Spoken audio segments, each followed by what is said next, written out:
auf geht's. Wir schauen mal, ob die Motoren anspringen. Dazu haben wir immer noch dieses Zeichen eigentlich für die Aufwärmung. Ist aber nicht, der Motor ist warm genug, also starten wir mal. Geht an.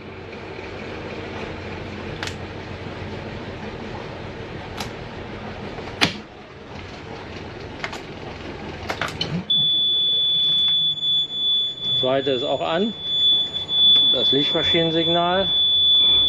Die Lichtmaschine nicht richtig arbeitet. So, jetzt arbeitet sie auch. Alles läuft. Funkgerät ist an. Wir haben noch ein Handfunkgerät, mit dem wir uns unterhalten können. Und das normale Funkgerät, mit dem wir so hier auf dem aktuellen Sender sind. Der Weg nach Oerk ist relativ einfach. Wir müssen hier nur ein Stück den Wall entlang. Dann fahren wir die grünen Tonnen lang. Und dann geht es im Prinzip auch schon immer nur geradeaus. Es sind 28 Kilometer, also eine Dreiviertelstunde und wir sind in Oerk. In Oerk haben wir eine Untiefe, die uns aber nicht betrifft. Wir fahren folglich genau wieder in die roten Tonnenlinie, fahren um die roten Tonnen rum und fahren dann auch schon nach Oerk rein. Das ist also sehr, sehr simpel.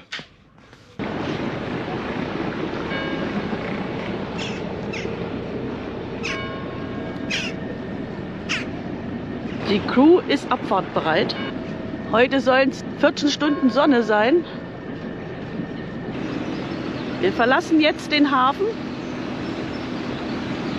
Hier kommen ja aus allen Richtungen die Boote. Da muss man ein bisschen vorsichtig sein. Da vorne kann man sehen, warten schon einige auf die Schleuse. Aber wir setzen unsere Fahrt in die Richtung fort, übers Eiselmeer.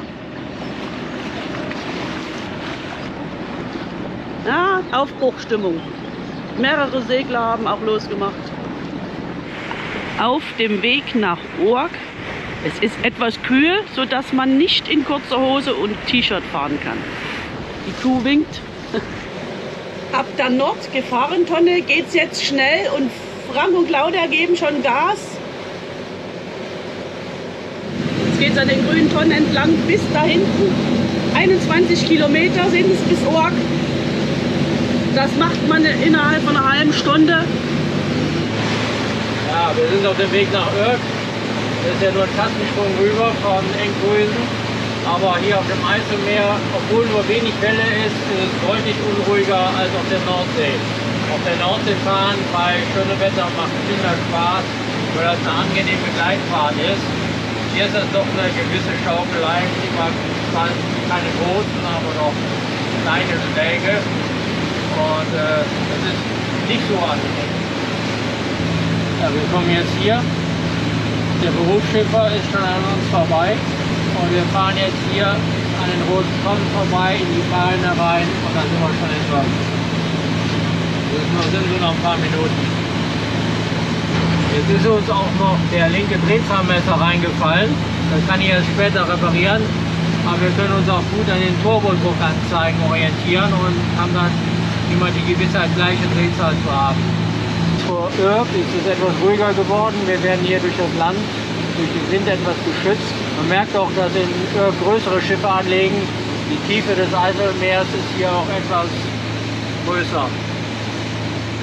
Jetzt sind wir eine halbe Stunde schnell gefahren und haben unser Ziel gleich erreicht.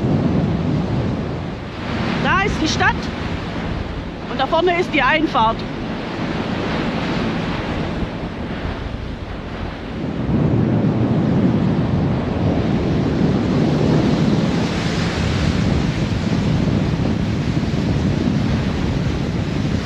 Jürgen hat Gas rausgenommen und ich kann mich wieder meiner Arbeit widmen. Fender, Fender, Fender. Und schwuppdiwupp, innerhalb von einer halben Stunde sind wir hier. Mal schauen, ob wir an unserem Lieblingsplatz auch noch Platz bekommen. Das Eiselmeer ist ruhig, kaum Wind. Pech für die Segler. Da oben ist ein blaues Loch. Ich hoffe, dass die Sonne auch gleich wieder rauskommt. Ja, sie sind noch nicht alle weggefahren heute. Oerk wirkt voll. Mal schauen, vielleicht haben wir ja Glück, dass davor schon was weg ist. Nee, sieht nicht so aus. Auch in Urk haben wir den gewünschten Platz an der Kade gekriegt. Direkt am Ende vor dem Fischerboot. Wir sind jetzt direkt wieder mal bei den Sanitäranlagen. Total praktisch. Und am Ende ist auch schon das Blue, wo wir heute Abend essen gehen. Also wirklich kurze Wege. Geradeaus geht es auch in die Stadt. Einmal kurz um die Ecke, dann gibt es auch gleich den Supermarkt. Das ist wirklich optimal hier. Allerdings hat man natürlich hier auch Industrie. Gleich gegenüber ist eine Werft, da wird gearbeitet. Das ist natürlich nicht so ruhig. Franco und Claudia liegen vor dem Dicken und wir liegen dahinter. Okay, hier gibt es jetzt auch Pay for Stay, aber das ist auch iMarina da unten. Das wird genauso ein Flop oder wir können mit PayPal bezahlen. Wir haben tatsächlich mit PayPal bezahlen können, 25 €, und haben gleich eine E-Mail bekommen mit Wifi-Code und Toilettencode. Hat alles einwandfrei geklappt. Friedwillig spuckt ab und zu mal, aber bevor ich die Kamera gezückt habe, hat er aufgehört und grinst mich nur noch an. Und unseren Tag in Urk am Mittag starten mit einem Lunch und erstmal einem Schneewittchen. Zum Wohl. Zum Wohl. Zum Wohl. Zum Wohl. Und die Hilde und der Willi sind noch gekommen. Genau. Genau. Im Restaurant Storm sind wir heute sehr fischlastig. Seezunge, Salat und jede Menge Fisch. Wenn wir in Urk sind, dann gehen wir mittags gerne hier ins Storm. Hier sind mehrere Restaurants in einer Reihe und da ist es immer sehr nett mit netter Bedienung und einem leckeren Essen. Von unserem Boot bis zu Sanitärräumen haben wir es nicht weit. Ein schöner Bereich, hier die Toiletten für die Damen und für die Herren, die Duschen, Standardwaschbecken. Auch üblicher Standard. Man muss auch nicht extra bezahlen, einfach nur drücken.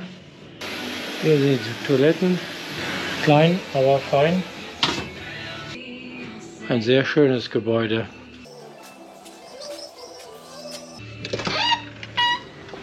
Und wir sind schon wieder auf unserem Boot. Der Ort wird auch viel von Wohnmobilleuten angefahren. Direkt nach dem Sporthafen beginnt auch der Industriehafen. Hier steht auch nur ein Stückschiff. Das ist der Bug, aber der Rest von dem Schiff da hinten fehlt. Hier ist richtig fleißig am Arbeiten alle. Da drüben steht die Erika, ein ganz besonderes Schiff. Ja, so kann man sich auch gemütlich machen, um in die Sonne zu kommen.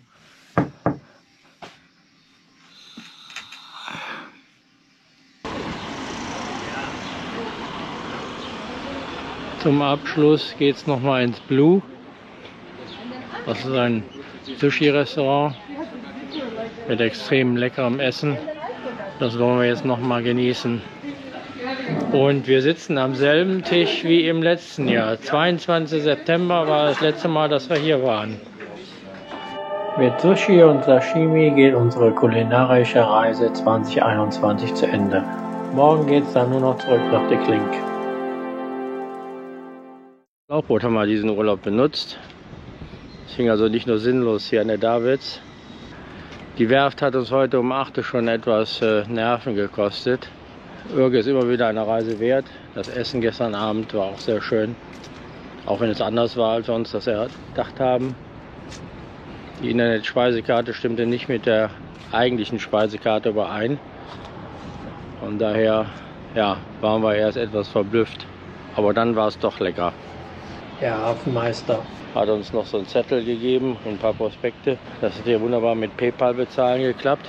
Der wusste sogar, dass wir am Stromkasten 25 liegen. Bye bye Urk.